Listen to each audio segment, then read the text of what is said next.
Chapter 12. Santiago. Santiago spent the rest of the day at school in a daze, thoughts of Anya filling his mind. He always thought of her, but today there was no reprieve from the feelings that overwhelmed him. The way her silver hair fell over her shoulders, and how pink her lips were when they formed into a smile when she saw him. He felt a pull towards Anya from the very first day he saw her on that tree branch. But in the recent years that had passed, the pull seemed to have grown as strong as the earth's gravity.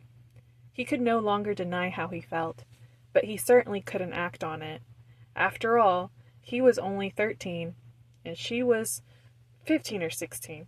He didn't know her exact age, because Anya herself didn't even know how old she was, which added to the mystery of her persona even more. Anya was an enigma, a conundrum that he didn't feel like he had the skills to solve. It wasn't just how beautiful she was, or how she seemed to act wiser beyond her years, but it was the way her mind processed the world around her, how she could form the most poetic sentences. Understanding her would be like solving the mysteries of the universe, and Santiago felt completely inadequate. Thus, he lived a tortured life when it came to the subject of her, and in retaliation, he had distanced himself from Anya. He knew it bothered her, too. How could she not be bothered by it when he had been wrapped around her finger for the past 3 years?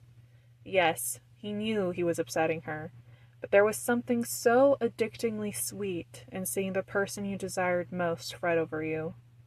The sound of disappointment in her voice when she turned away from her tasted like the sweetest drug. Santiago? Santiago! Santiago was shaken out of his thoughts abruptly. He looked at a skinny kid with brown hair and freckles all over his face. His eyes were a shade of gray behind the glare of his square glasses. "Oh, hey, Walter," Santiago spoke to his friend, and then noticed that everyone had begun to pack up their things and leave. "Did the bell ring?" "Yeah," Walter said. "I kept calling you. Are you okay?" "Oh, yeah," Santiago responded, packing up an unopened pencil case and a blank notebook. "Just distracted." "Are you worried about tonight's game?" Walter asked as they began to walk down the hall. Santiago paused at that question, thinking it through. He responded slowly, "Yeah, I guess I am." "I don't think you have anything to worry about. You're a natural athlete. You were so good at basketball last year, too." "Yeah," Santiago said, not really listening. "Thanks, Walter." The rest of the day passed for Santiago in a haze, with various students wishing him luck on tonight's game. He had not lied to Walter. The game was making him nervous, but it was not so much his performance or the skills of the rival team. It was the thought of Anya in the stands, waving and cheering him on. How many times had he fantasized about Anya coming to one of his games? He could picture it now. He would score the winning goal, everyone would stand up and cheer, his teammates would run to him, and in the crowd he would see her, waiting for him to acknowledge her. He would walk to her, everyone watching as he did, and then he would pick her up and spin her in his arms, and finally he would...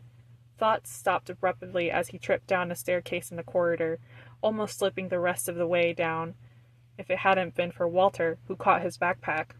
"Are you really okay?" Walter asked him for the 3rd time, genuine concern showing on his face.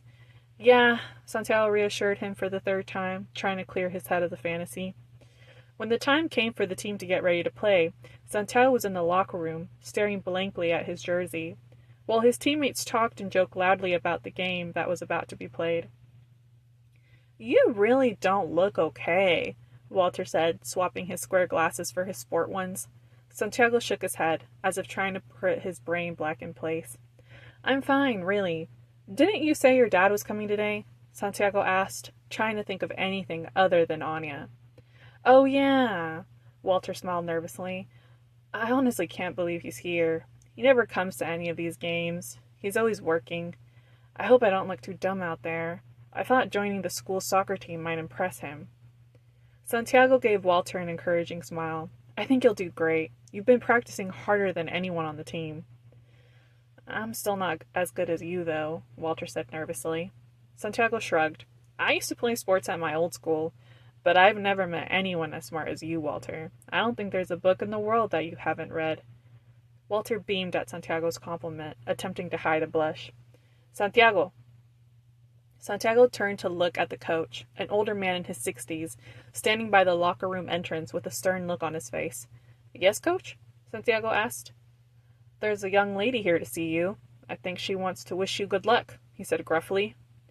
Instantly, oohs and ahs broke out in the locker room as the whole team of teenage boys began teasing Santiago. Who is it? Someone asked. I bet it's Sophia, someone else responded. No way, another said. Santiago's face beamed red as he put his jersey on and took a deep breath, then looked at his coach.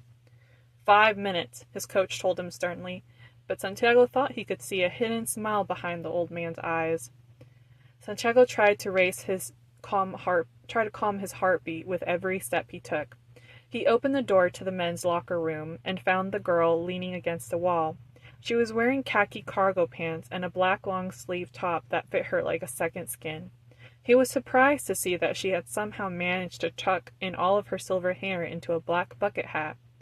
She should have looked strange, but instead, it just managed to showcase her long and slender neck.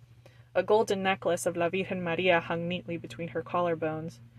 Her face was hidden underneath her hat, but when she met his eyes, she gave him a corner smile. Butterflies exploded in his stomach. Hey, she said smoothly. I thought I'd come down and wish you luck. Before your big game. Thanks, Anya, he managed, his breath catching. What's wrong? She asked, immediately noticing that there was something not right with his voice. Is it my hat? Does it look strange? She pointed at it. Javier thought it would be a good idea if I tuck my hair in, since the color is, unusual. No, he responded, a little too excited, and he cleared his throat nervously, trying not to stare at her too hard. Thanks for coming, Anya. Of course, she said, but this time her eyes narrowed in confusion at his avoidance. She lifted her hand out to reach to him. Santiago, is everything okay? Ooh, Santiago, is that your girlfriend? Someone called out. Sophia's gonna be mad, another person teased. Yeah, she's gonna dump you once she finds out you're talking to another girl, the third person said. Santiago turned his head sharply in frustration and embarrassment as his teammates began to walk out into the field, getting ready to warm up. He stared daggers at all three of his friends, but none of them looked nervous. Instead, they just teased him further. Oh, look, he's mad, they cackled. Hola, bonita, someone shouted at Anya as they passed by. Santiago was horrified when he turned around and saw that Anya was waving back, which encouraged even more of his classmates to say hi to Anya. Reacting out of pure humiliation, Santiago grabbed Anya's waving hand by the wrist and dragged her into the corner out of sight, which only caused his whole team to erupt into even more oohs and ahs. Even the coach cried out, Santiago, don't make me come get you. Come here and warm up. Sorry, Santiago muttered, his face completely flushed as he tried to ignore all of his classmates laughing in the background. They can be really nosy sometimes. It's annoying. That's okay, Anya smiled, completely unfazed.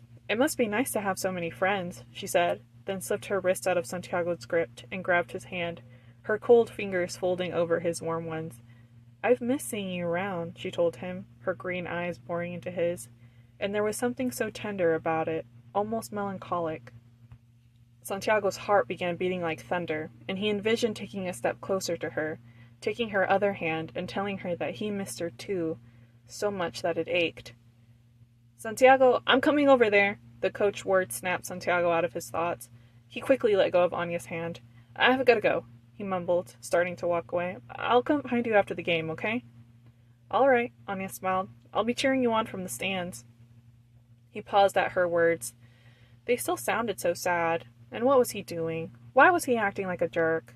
Wasn't it enough that she already missed him? He took a breath, then turned around and mustered his most charming smile.